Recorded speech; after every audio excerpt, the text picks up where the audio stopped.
Today is the product of a fantastic partnership that we've had over recent months between three groups. The Nexus Network, which draws its team from the universities of Sussex, Sheffield, Cambridge and Exeter, CUSP, the Centre for Sustainable Prosperity, and CECAN, the Centre for the Evaluation of Complexity Across the Nexus, both of which are based at the University of Surrey. And behind all of us lies the support and funding of the Economic and Social Research Council, the ESRC, and we're delighted that Jane Elliott, Chief Executive of the ESRC, will be saying a few words later. But let me start by just thanking all of our friends and colleagues in CUSP, in CECAN and in ESRC, and particularly Tim Jackson and Nigel Gilbert as the directors of those two centres. Thanks also to our brilliant lineup of speakers. We've got a great programme ahead for today. And of course, thanks to all of you for making the time to come here and contribute to what we hope will be an active day of debate and discussion. 2017 marks 30 years since the Brundtland Report thrust sustainable development onto the mainstream policy agenda. And those of us who've spent any time working in these debates, whether in research, in policy, in business or in NGOs, are likely to be fairly battle-hardened by this stage to the jerky, two-step forward, one-step back dance of progress that we all, in our different ways, contribute to. I got my first immersion into the then still emerging field of sustainability 20 years ago, back in 1996, 97, as a researcher and bag carrier for Jonathan Porritt and for Sarah Parkin, who I'm delighted to see is here today. Both of them true pioneers of this field. And I remember being both awestruck and daunted when I realised, even at that stage, they'd already been plugging away at this stuff for 20 years. Now, of course, another 20 years have passed. And while, of course, there are lots of bright spots to point to on multiple horizons, many of which we'll talk about, I'm sure, today, in terms of the fundamental challenge spelt out by Brundtland and reiterated by thousands since, including many of the people in this room, I expect most of us would agree that we still have a hell of a way to go. And even by the standards of that uneven journey, the past 18 months has been unusually bumpy.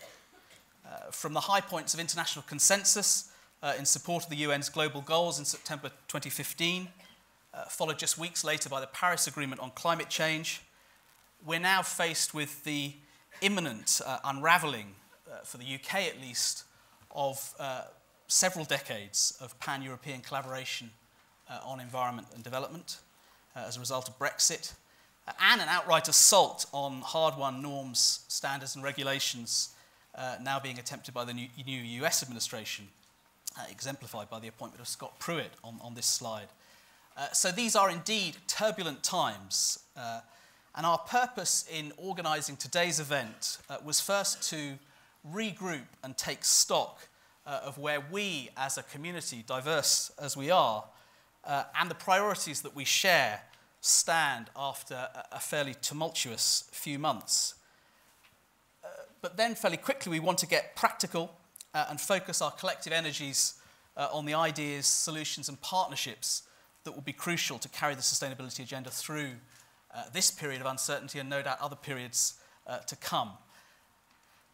In sharpening our focus for the task ahead, we're particularly interested in the food, water, energy nexus as a lens through which to view the connections, the trade-offs, the interdependencies that are such a common feature of the sustainability landscape.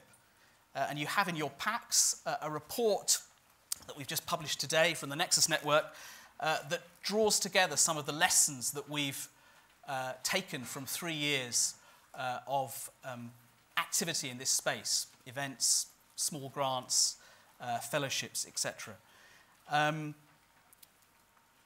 With the hope that some of those lessons can help inform the work of others in support of these challenges.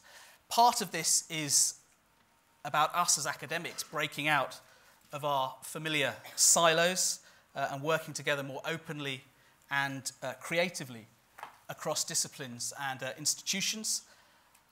But there's been a particular focus through the Nexus Network in going that one stage further, from interdisciplinary collaboration to transdisciplinary partnerships that not only integrate diverse expertise from across academia, but also involve users and stakeholders throughout the research process, from the design stage through to dissemination.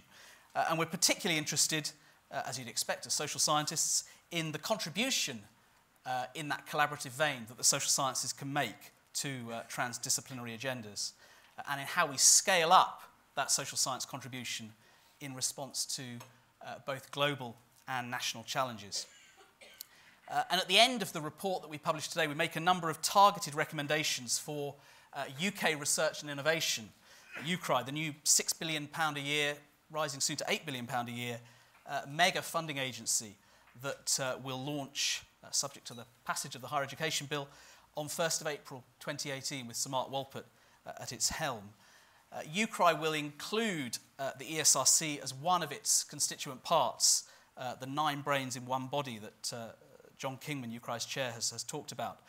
But it will also bring a new level of strategic coordination and ambition to the funding system.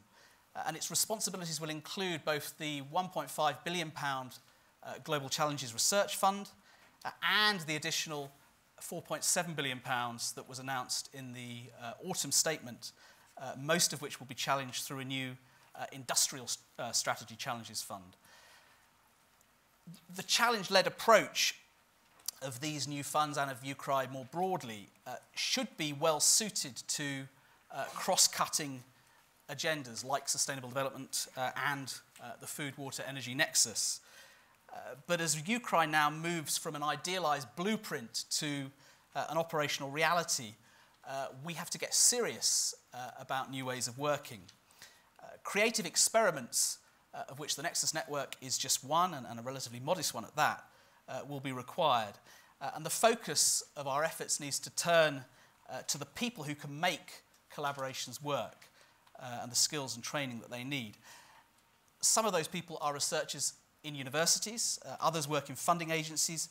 More will be found in the businesses, public bodies and NGOs that academics increasingly need to partner with if we're to succeed in scaling up the volume and intensity of collaborative problem-oriented research.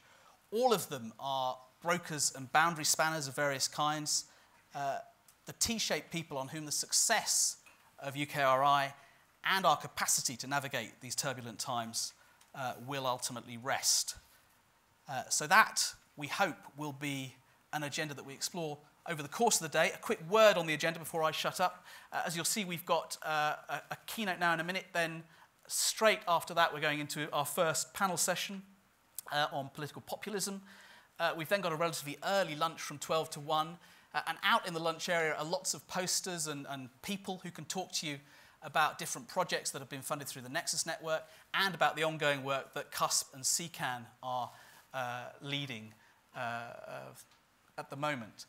Back then at 1 for another 2 panel sessions, and then we go after tea into a set of parallel sessions. We've let people self-organise into the panel sessions that they want to go to, and they're in different rooms of the building. And then finally we come back together at 4:45 for a session on brokers and boundary spanners, and that will be followed by a drinks reception. So I hope you can stay with us for the whole day and enjoy all that lies ahead.